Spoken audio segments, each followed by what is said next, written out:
नमस्कार दोस्तों, कैसे हो आप सब। आशा करती हूँ आप लोग ठीक होंगे। तो आज सुनाएंगे कजरी गीत, सुनिएगा और बताइएगा कैसे लगा। सावन में कजरी का एक विशेष महत्व होता है, तो चलिए, बहुत ही अच्छा लगता है। धान वान लगाते समय कजरी गीत गाइए, झलुआ झूलते समय कजरी गीत गाइए। तो ये गांव की बहार है, गांव का एक अपना, यही तो अच्छा लगता है गाँव में। तो चलिए सुनाते हैं।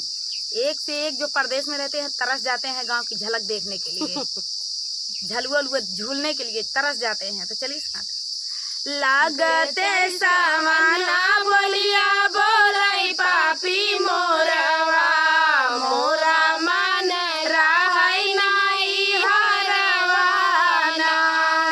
लागते सावना बोलिया बोलाई पापी मोरवा, मोरा मन रहै नाई हरवाना।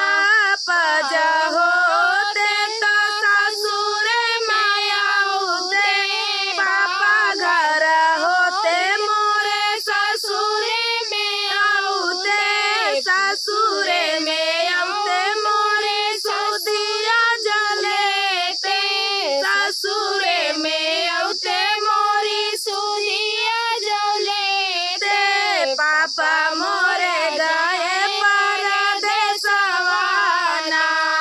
कि पापा मोरे गए परदेसवाना।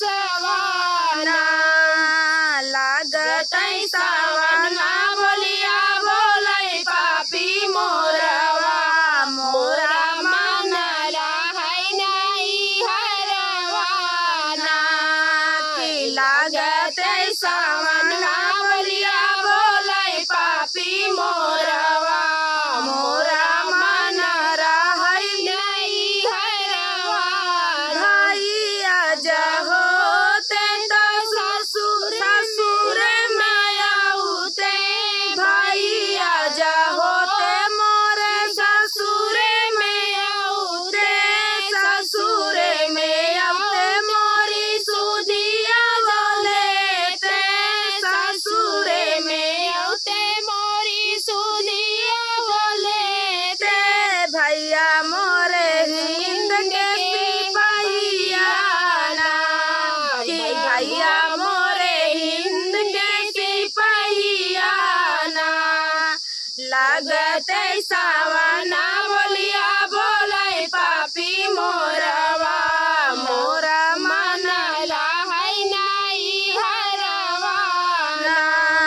कि लागते सावना बोलिया बोलै पापी मोरवा, मोरा मन रहै नाई हरवाना। लहुरा भैयावा मोरा लाड़ी का नादनवा, लहुरा भैयावा मोरा लाड़ी का नादनवा, लाड़ी का नादनवा हो लाड़ी का नादनवा। केसी कारी मैं घुमनवा ना, के पकड़ी मैं घुमनवा ना।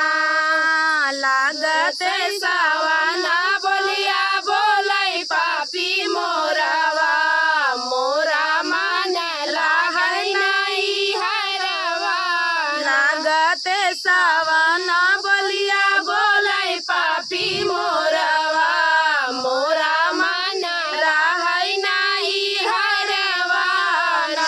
अब की सावन में साजनवा ऊँच अटरिया चाहिना। कि अब की सावन में साजनवा ऊँच अटरिया चाहिना। आषाढ़ में खेत खाली हनवा, मास आषाढ़ में खेत खाली हनवा। बाएला रहै जुआरी ना, कि बाएला रहै दुआरी ना। सावन दुआरी ना, कि अब की सावन में साजनवा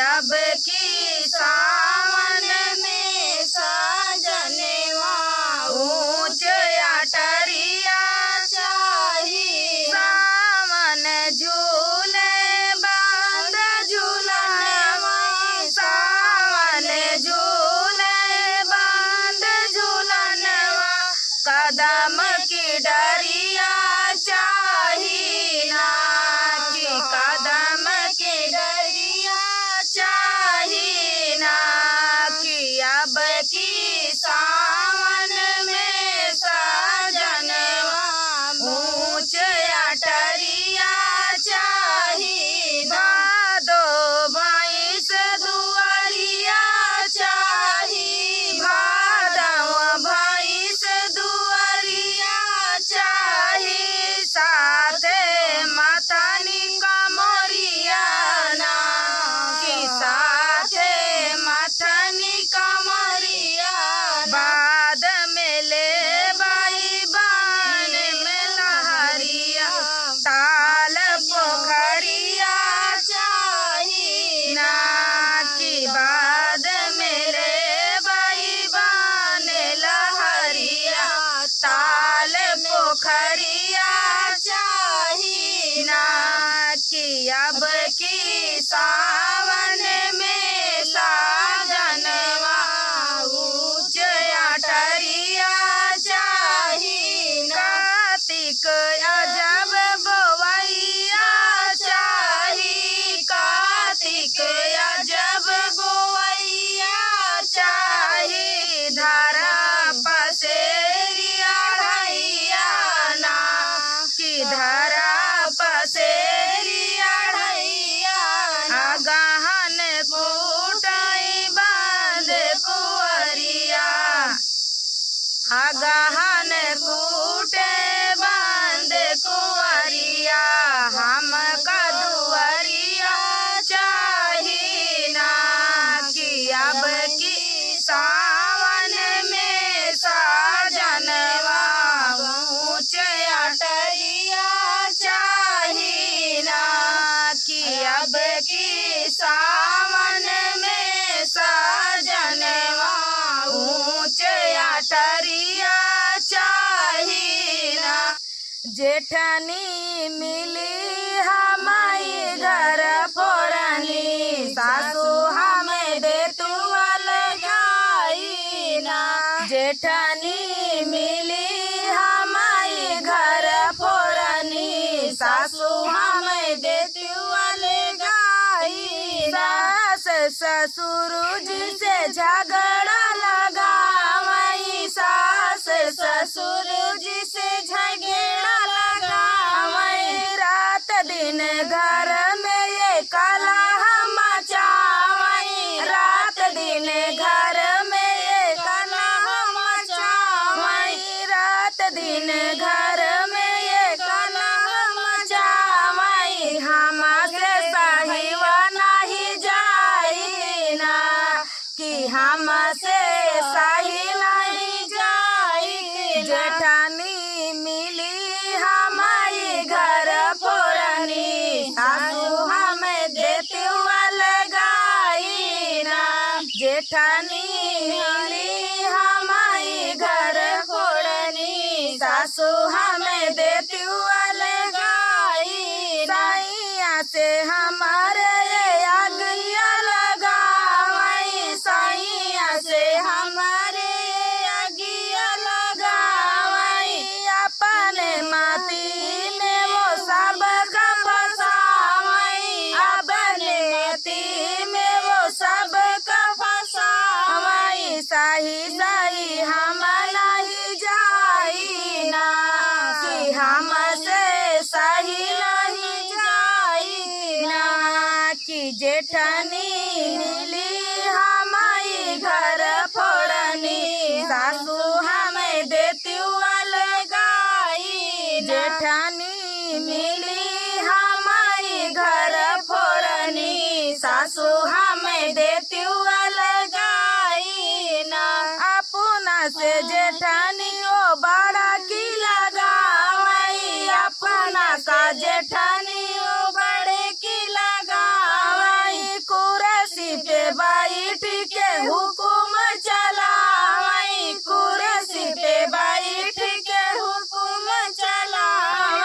साही साही गाय उबियाई ना, कि साही साही गाय उबियाई ना, कि जेठानी मिली हमारी घर फोड़नी, सासू हमें देती अलगाई, जेठानी मिली हमारी घर फोड़नी, सासू हमें देती अलगाई ना।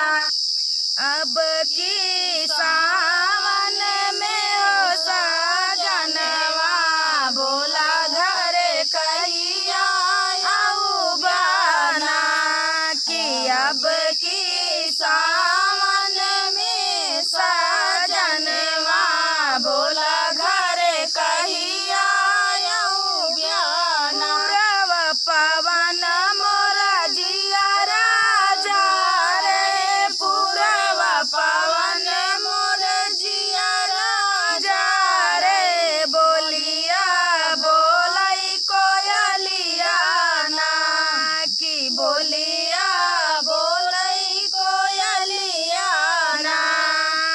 घर घर लहरे खेतवा में धनवा, बोला घर कहिया आऊ बना, घर घर लहरे खेतवा में धनवा, बोला घर कहिया आऊ बना, कि अब की सावन में सजनवा, बोला घर कहिया आऊ बना।